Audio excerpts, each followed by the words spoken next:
arşa çekilip gecen uzanır. Ruhun bu bedende her gün gocalır. Ahım feryat edip göğe ucalır.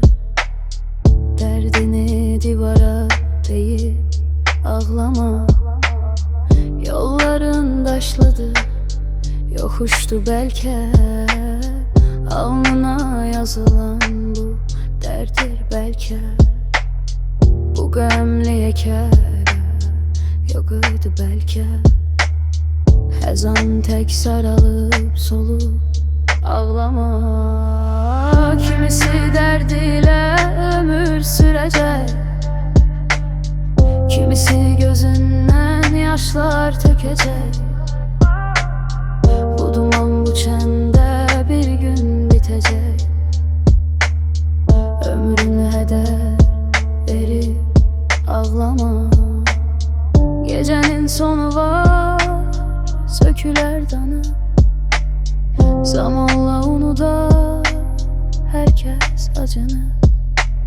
Sen özünün olup dermanı.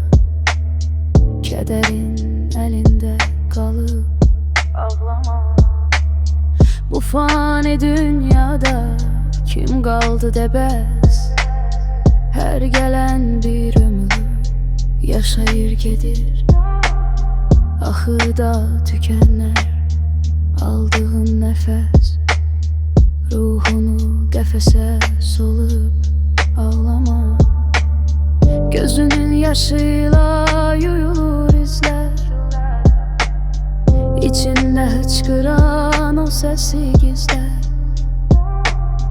Daha gelmeyecek o öten günler.